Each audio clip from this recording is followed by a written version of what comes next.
नमः संस्कृताय विद्यार्थियों। हम बात कर रहे थे व्याकरण के प्रारंभिक आचार्यों के विषय में, वैयाकरणों के विषय में और व्याकरण के सामान्य परिचय के विषय में। तो हमारे जो व्याकरण के त्रिमुनि हैं, मुनि त्रय हैं, उनके विषय में हम चर्चा कर रहे थे। पाणिनि जी के विषय में हमने जान लिया था कि जिनका समय 500 ईसा पूर्व था, अष्टाध्यायी जिनका ग्रंथ है।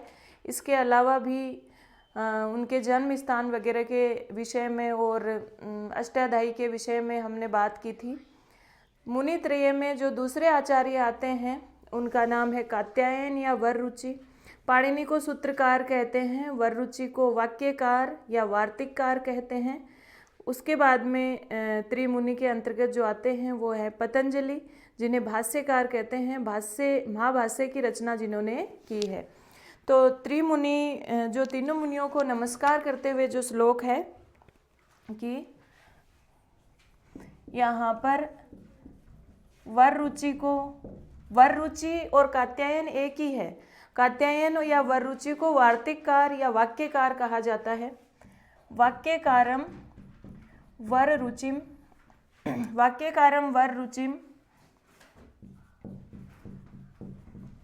भाष्यकारम पतंजलिम। भाष्यकार कौन है? पतंजलि।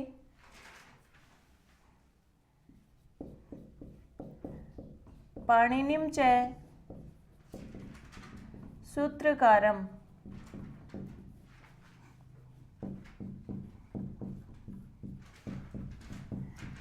प्रणतो अस्मि मुनित्रयम्।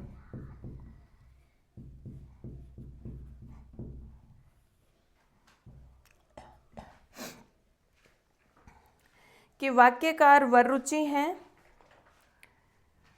भाष्यकार पतंजलि हैं और सूत्रकार कौन हैं?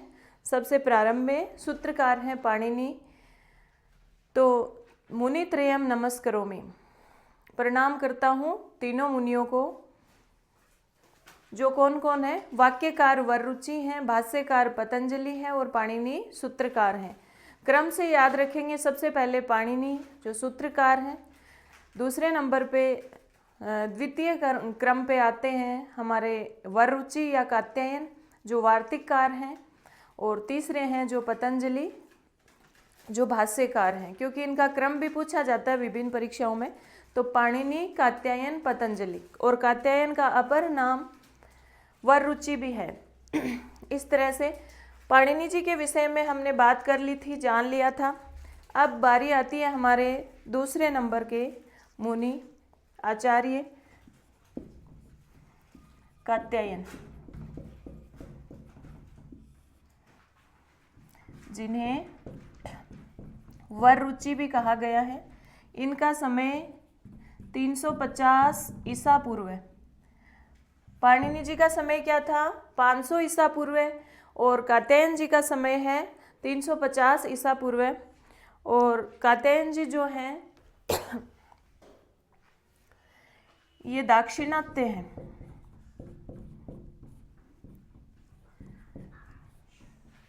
प्रिय तदिता दाक्षिणात्य, जो दाक्षिणात्य लोग हैं वो प्रिय तदिता, तदित प्रिय हुआ करते थे। तो ये दाक्षिणात्य हैं। कात्यायन जी जो हैं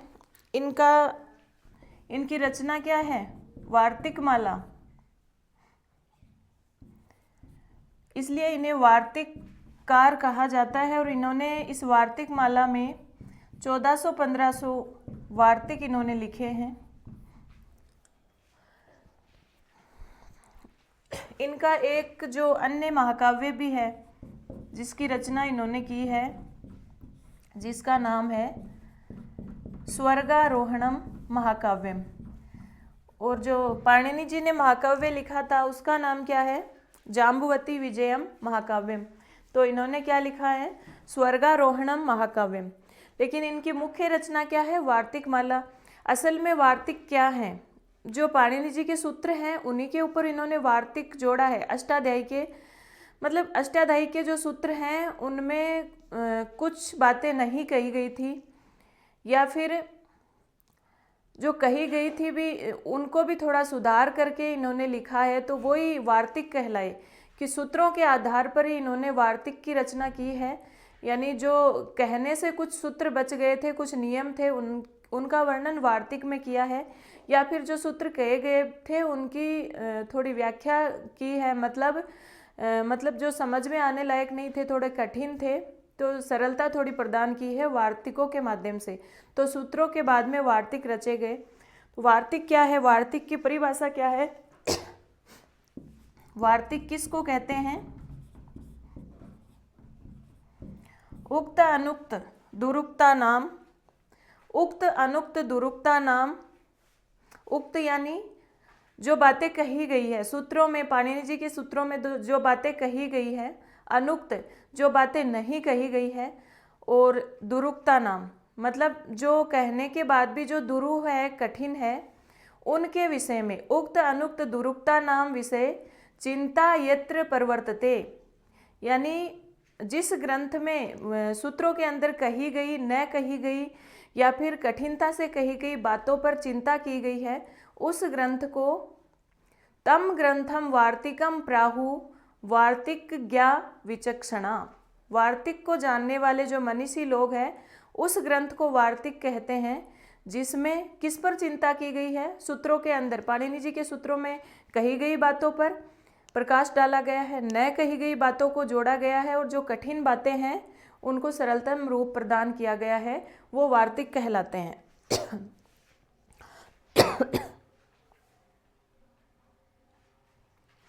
उक्त अनुक्त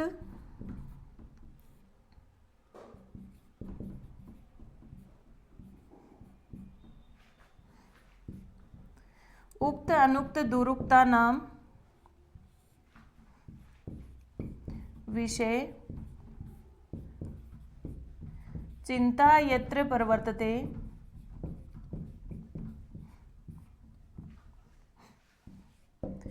तम ग्रंथम वार्तिकम प्राहु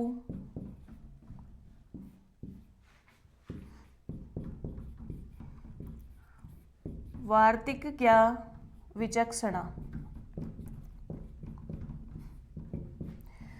वार्तिक को ज्ञा यानी जानने वाले, विचक्षणा मनीषी लोग, तम ग्रंथम वार्तिकम प्राहु उस ग्रंथ को वार्तिक कहते हैं, जिसमें उक्त यानी कहे गए विषयों में, कहाँ कहे गए विषयों में, कहाँ जो विषय कहे गए हैं उनके विषय में,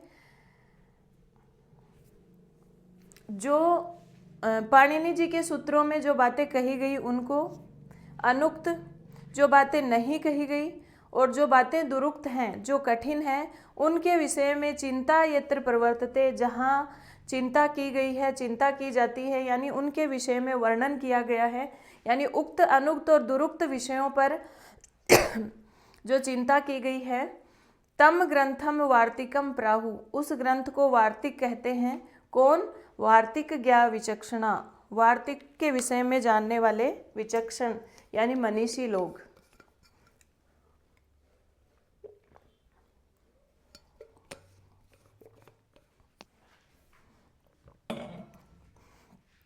तो ये हुई वार्तिककार कात्यायन जी की बात।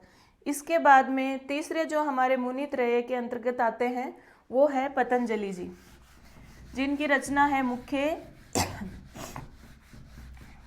महाभाष्य।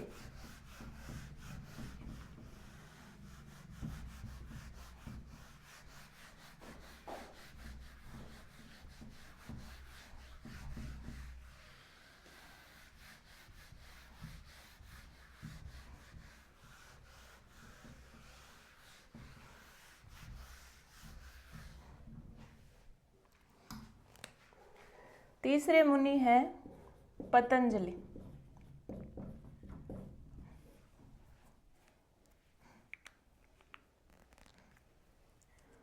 पतंजलि जी का समय है 150 ईसा पूर्व।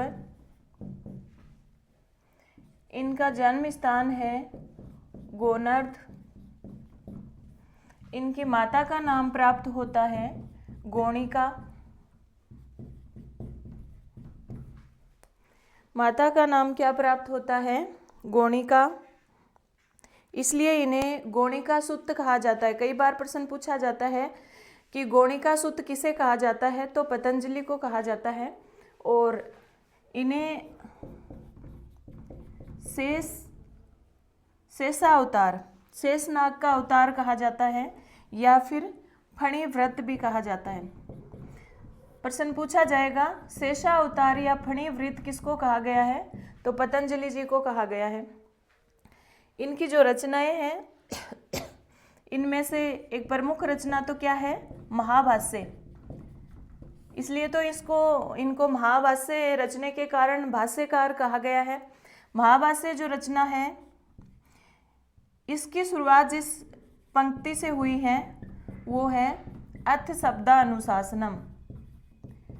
व्याकरण का ग्रंथ जो है इनका पतंजलि जी का, वो शब्दानुशासन महाभाष्य ही तो है। व्याकरण क्यों पढ़ना चाहिए, व्याकरण के प्रयोजन, शब्द क्या है, ये सारी बातें तो इसमें है। तो शब्दानुशासन, शब्दों का अनुशासन, व्याकरण को ही तो शब्दानुशासन कहते हैं। तो प्रथम जो पंक्ति है वो अथ शब्दानुशासनम, और इसके अंतर्गत 84 आहनिक है।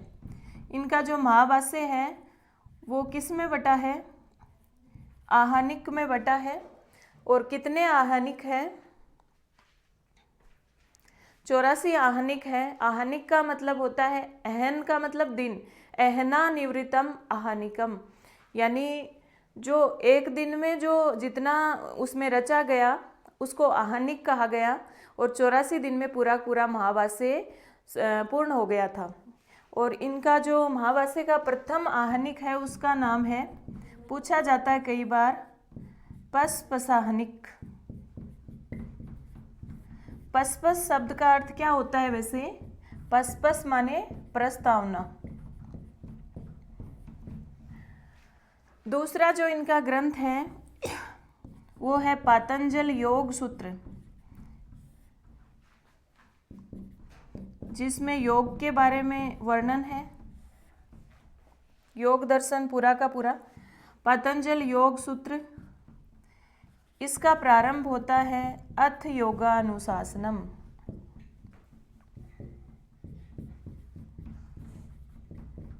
इनका जो दूसरा ग्रंथ है वो क्या है, अथ योगानुशासनम।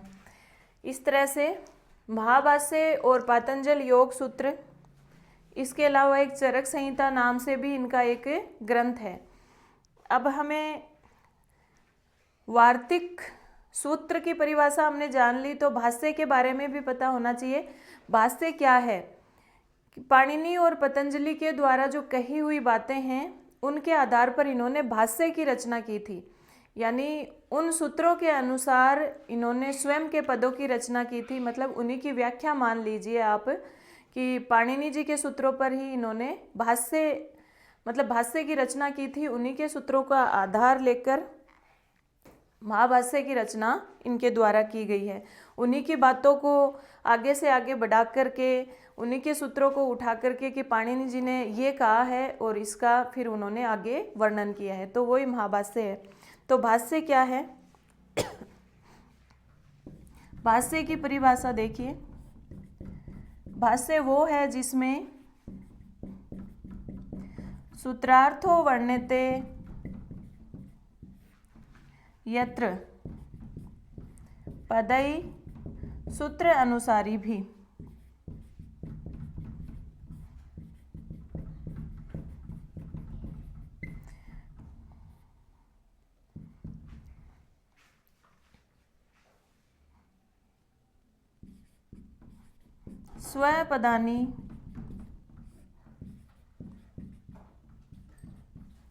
स्वपदानि वर्ण्यन्ते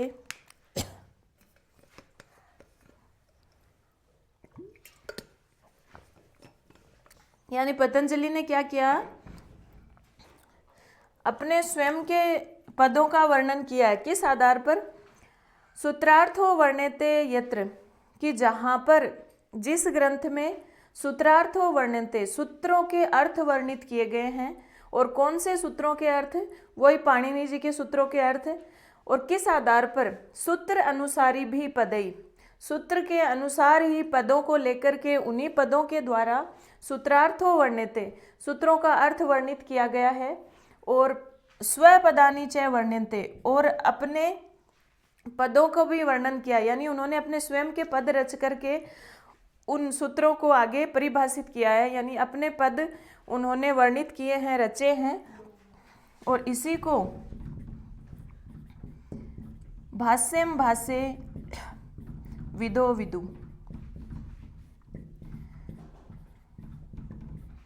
भाष्य को जानने वाले विद्वानों ने इसी को भाष्य बताया है। किसको भाष्य बताया है?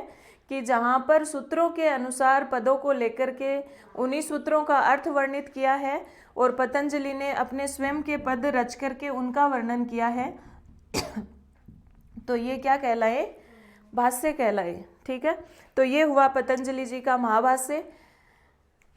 अब पतंजलि जी के जो महाभाष्य है, पतंजलि ने व्याख्यान के बारे में भी बताया है कि व्याख्यान क्या है। सिर्फ चर्चा करना ही व्याख्यान नहीं है। व्याख्यान के इन्होंने 6 पद बताए हैं, 6 अंग बताए हैं, जिसमें आक्षेप करना, समाधान, विग्रह करना, अर्थ बताना, ये सारी की सारी चीज़ें व्याख्यान के अंतर्गत आ जाती हैं। इसके बाद इन्होंने कहा है महाभाष्य की कुछ टीकाएँ हैं, उनके बारे में भी कई बार पूछा जाता है। पतंजलि महाभाष्य की टीकाएँ कौन कौन सी हैं? देखिए, प्रमुख टीकाएँ।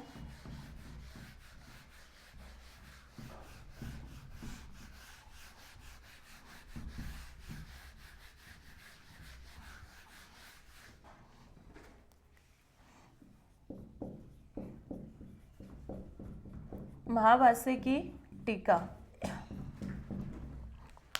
एक तो देखिए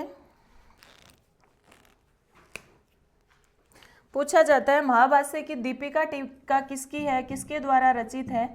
तो भर्तृहरि ने महाभाष्य दीपिका नामक टीका लिखी है, महाभाष्य दीपिका। इसके अलावा कैयट ने प्रदीप टीका लिखी है और नागेश भट्ट ने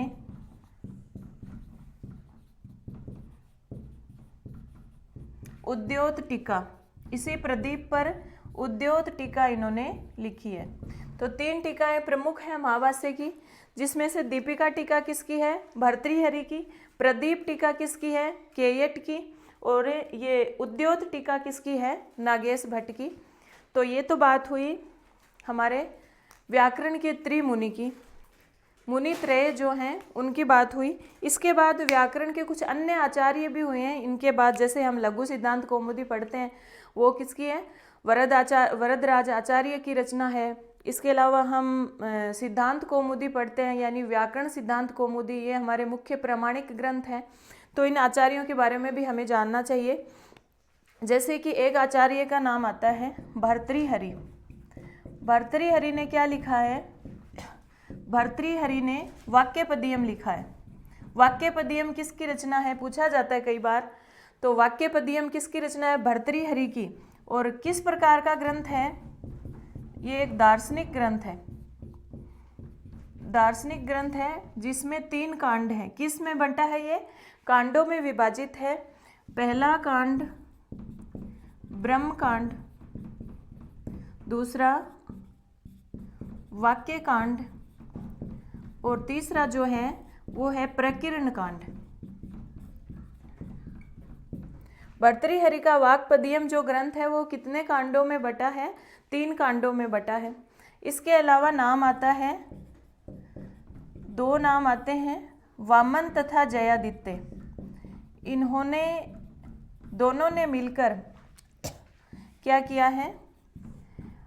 अष्टाध्यायी के ऊपर काशिका वृत्ति लिखी है। अष्टाध्यायी पर काशिका वृत्ति किसने लिखी है? वामन और जयादित्य ने। क्योंकि आपको पता है पाणिनि जी ने तो सिर्फ अष्टाध्यायी में सूत्र लिखे हैं, उनके ऊपर सूत्रों पर वृत्तियां लिखने वाले जो हैं, सूत्रों की वृत्ति जिन्होंने लिखी है वो किसने लिखी है? दूसरे लोगों ने लिखी है। तो जिनमें से एक नाम आता है वामन और जयादित्य, जिन्होंने अष्टाध्यायी पर काशिका वृत्ति लिखी है। इसके बाद एक नाम आता है रामचंद्र।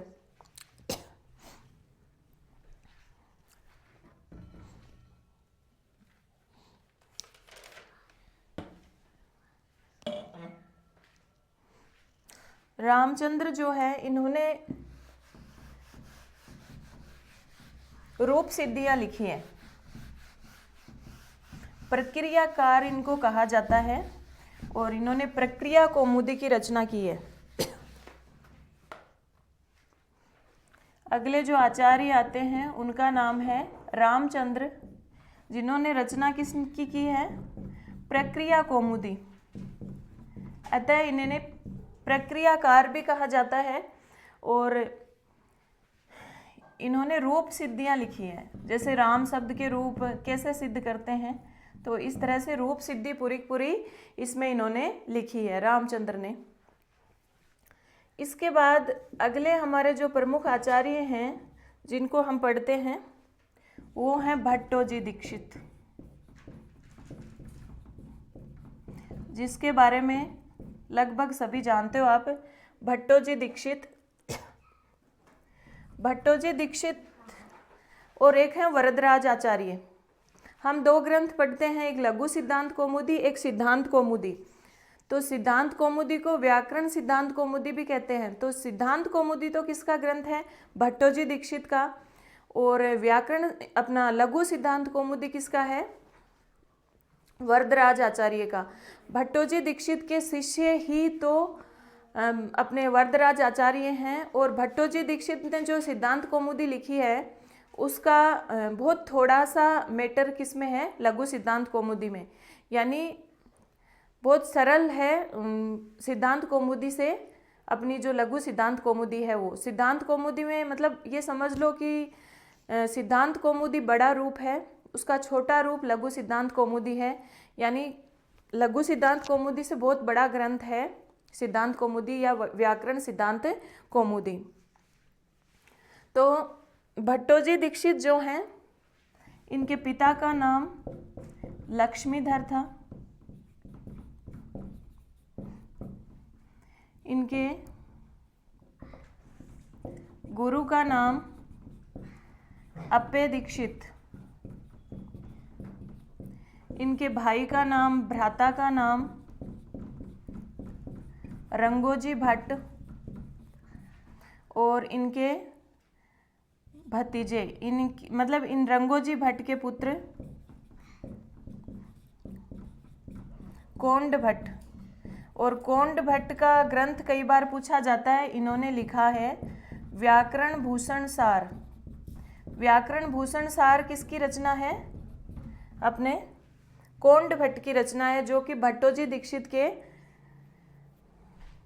भतीजे थे। और भट्टोजी दीक्षित के शिष्य का नाम क्या है? लघु सिद्धांत कौमुदी के रचयिता वरदराज आचार्य। तो भट्टोजी दीक्षित जो हैं इन्होंने जो अपने जो ग्रंथ लिखे हैं, इन्होंने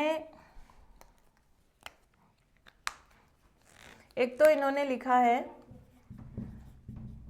महाराष्ट्रीय ब्राह्मण थे ये, अष्टाध्यायी पर शब्द कौस्तुभ वृत्ति,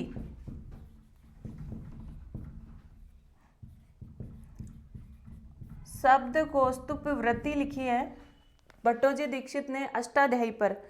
और अष्टाध्यायी पर ही इन्होंने कौन सा ग्रंथ लिखा है? अष्टाध्यायी के आधार पर ही दूसरा ग्रंथ अपना लिखा है, जो अपना व्याकरण का प्रामाणिक ग्रंथ है। प्रामाणिक व्याकरण जो मानी जाती है वो है वैयाकरण सिद्धांत कौमुदी, जिसे सिद्धांत कौमुदी भी कहा जाता है। व्याकरण सिद्धांत कौमुदी, वैयाकरण सिद्धांत कौमुदी किसकी रचना है? भट्टोजी दीक्षित की, जो इन्होंने अष्टाध्यायी पर लिखी है। और इसी की व्याख्या भी इन्होंने लिखी है, किस नाम से? प्रौढ़ मनोरमा, जिसकी आलोचना, जिसका खंडन मंडन किन्ने किया है? पंडित राज जगन्नाथ ने मनोरमा कुछ मर्दिनी के नाम से प्रौढ़ मनोरमा जो इन्होंने व्याख्या लिखी है वैयाकरण सिद्धांत कौमुदी की, खुद भट्टोजी दीक्षित ने, उसका खंडन मंडन किसने किया है? पंडित राज जगन्नाथ ने मनोरमा कुछ मर्दिनी के नाम से। तो वैयाकरण सिद्धांत कौमुदी है, उसका अगर हम समास विग्रह करते हैं तो इस प्रकार से होता है, वैयाकरणानाम सिद्धांतानाम कौमुदी। मतलब वैयाकरणों के सिद्धांतों को, कौमुदी किसको कहते हैं? रोशनी, ज्योत्सना, प्रकाश। काऊ का अर्थ होता है पृथ्वी, मुदी यानी प्रसन्न करने वाली, पृथ्वी को हर्षित करने वाली क्या कहलाती है? कौमुदी यानी ज्योत्सना। तो इसका अर्थ क्या हुआ? वैयाकरण लोगों के सिद्धांतों को फैलाने वाली, प्रकाशित करने वाली क्या कहलाती है? वैयाकरण सिद्धांत कौमुदी कहलाती है। वैयाकरण सिद्धांत कौमुदी का अर्थ क्या हुआ? वैयाकरणों के सिद्धांतों को फैलाने वाली, प्रकाशित करने वाली वैयाकरण सिद्धांत कौमुदी कहलाती है। और कौन सा समास हुआ ये? षष्ठी तत्पुरुष समास हुआ ना, वैयाकरणों के सिद्धांतों को फैलाने वाली। तो ये है वैयाकरण सिद्धांत कौमुदी। इसके बाद वैयाकरण सिद्धांत कौमुदी का मंगलाचरण हमें देखना है, क्योंकि ये भी कई बार पूछा जाता है।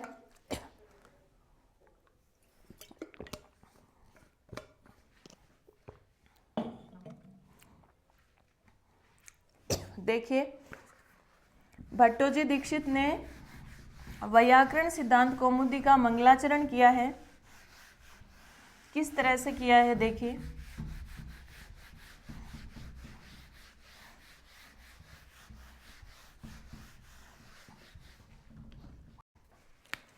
मंगलाचरण किसका? सिद्धांत कौमुदी का या वैयाकरण सिद्धांत कौमुदी का। मुनित्रयं नमस्कृते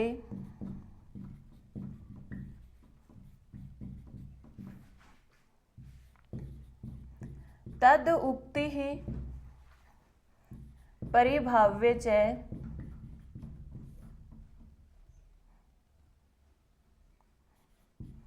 मुनित्रयं नमस्कृते तद उक्ति परिभाव्ये च वैयाकरण सिद्धांत कौमुदी इयं विरच्यते। कर्म वाच्य में बोला है इसको। वैयाकरण सिद्धांत कौमुदी इयं विरच्यते, किसके द्वारा विरच्यते? मया विरच्यते। मया का लोप है यहाँ पर। क्या कहते हैं आचार्य? मुनित्रयं नमस्कृते, तीनों मुनियों को नमस्कार करके, तद उक्ति परिभाव्ये च, तद उक्ति उनकी जो रचनाएं हैं उनको तद उक्ति कहते हैं। तो उनकी उक्तियों का परिशीलन करके, उनकी उक्तियों के आधार पर वैयाकरण सिद्धांत कौमुदी इयं, यह वैयाकरण सिद्धांत कौमुदी मया विरच्यते, मेरे द्वारा रचित की गई है। कौन कहते हैं ऐसे? भट्टोजी दीक्षित। अब अगले जो हमारे आचार्य हैं, व्याकरण का जो अगला प्रामाणिक ग्रंथ है, जिसके बहुत सारे मतलब टॉपिक्स हम पढ़ते हैं, और जैसे चाहे व्याख्याता परीक्षा हो या कॉलेज लेक्चरर हो, नेट सेट हो, उनमें कुछ प्रकरण जैसे हमारे कारक प्रकरण आदि सिद्धांत कौमुदी से लगा रखे होते हैं, और धातु रूप, शब्द रूप या फिर अन्य संज्ञा प्रकरण वगैरह हमें लघु सिद्धांत कौमुदी में से पढ़ने होते हैं। तो अगला ग्रंथ है, यानी अगले कवि जो हैं वो हैं वरदराज आचार्य।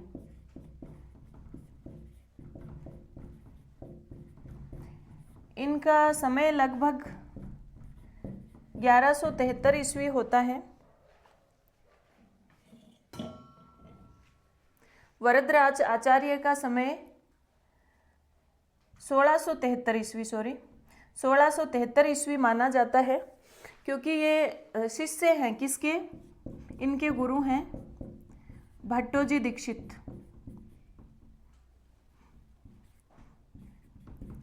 तो भट्टोजी दीक्षित के बाद में हुए हैं ये, और इनका समय है 1673 ईस्वी, और इनके गुरु का नाम भट्टोजी दीक्षित है।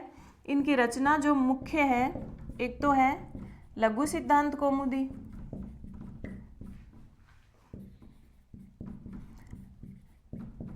लघु सिद्धांत कौमुदी, और एक है मध्य सिद्धांत कौमुदी।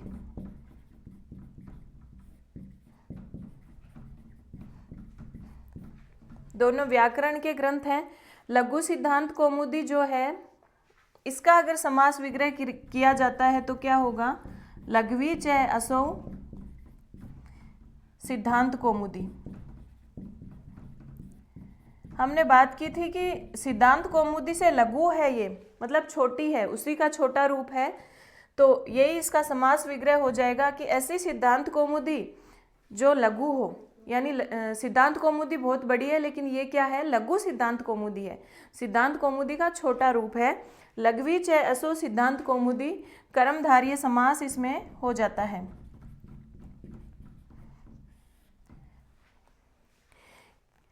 मंगलाचरण जब हम देखेंगे लघु सिद्धांत कौमुदी का, तो इसमें पहले सरस्वती को, उसमें मुनित्रय को नमस्कार किया था, इसमें माँ सरस्वती को नमस्कार करते हैं वरदराज आचार्य, उसके बाद कहते हैं कि मैंने इसकी रचना करी है। तो देखिए,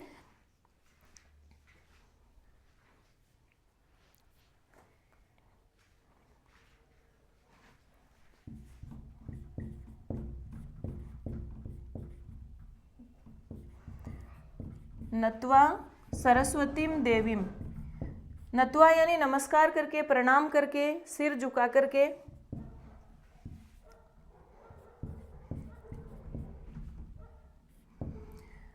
नत्वा सरस्वती देवीम शुद्धाम गौणीम, ये लघु सिद्धांत कौमुदी के कुछ विशेषण हैं। शुद्धाम गुण्याम, कि ये शुद्ध है, लघु सिद्धांत कौमुदी किस प्रकार की है, शुद्ध है और गुणों से भरी हुई है। इस प्रकार की सिद्धांत लघु सिद्धांत कौमुदी की रचना करोमि अहम, नत्वा सरस्वती देवीम शुद्धाम गुण्याम करोमि अहम।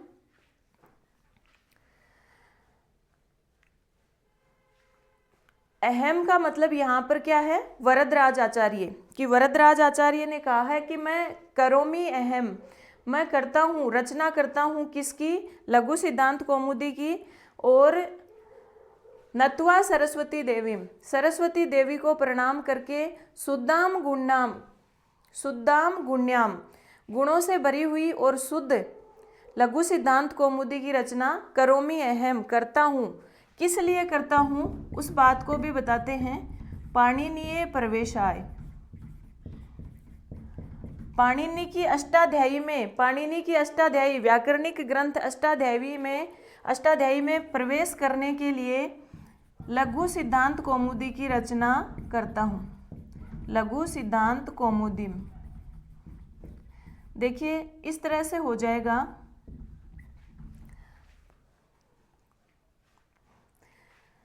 सरस्वतीम देवीम नत्वा, देवी सरस्वती के सामने प्रणाम करके, पाणिनीय प्रवेशाय, पाणिनीय व्याकरण में प्रवेश करने के लिए, शुद्धाम गुण्याम, शुद्ध और गुणों से परिपूर्ण लघु सिद्धांत कौमुदीम करोमि अहम, यानी मैं, यानी वरदराज आचार्य लघु सिद्धांत कौमुदी की रचना करता हूँ, ऐसा कहा है आचार्य ने।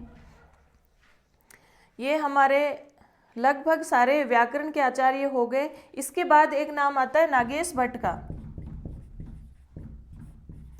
नागेश भट्ट ने जो रचनाएं लिखी हैं वो शेखर और मंजूषा के नाम से हैं, और एक अलग है जो है स्फोटवाद।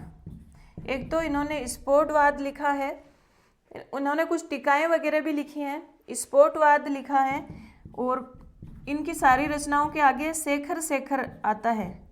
लघु शब्देन्दु शेखर है,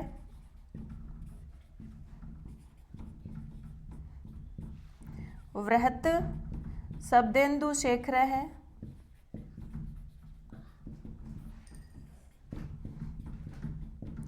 परिभाषेन्दु शेखर है,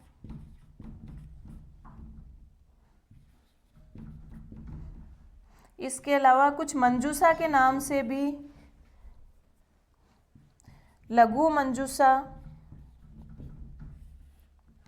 लघु शब्देन्दु शेखर है, व्रत शब्देन्दु शेखर है, परिभाषे इंदु शेखर है, लघु मंजूषा और परम लघु मंजूषा भी इन्होंने लिखी है। परम लघु मंजूषा। ये ग्रंथ हैं किसके? नागेश भट्ट के, जो अक्सर हमें पूछे जाते हैं। तो ये हो गया व्याकरण के आचार्यों का सामान्य परिचय। इसके बाद हम कुछ व्याकरण के प्रकरणों का अध्ययन करेंगे, जैसे धातु रूप हो गया, शब्द रूप हो गया, संज्ञा प्रकरण, सूत्रों से अध्ययन करेंगे, क्योंकि कई बार व्याकरण के सामान्य परिचय से व्याकरण के आचार्यों में से भी प्रश्न पूछ लिया जाता है। तो परिचय पर हमने बात की थी। धन्यवाद। जयतु संस्कृतम जयतु भारतम।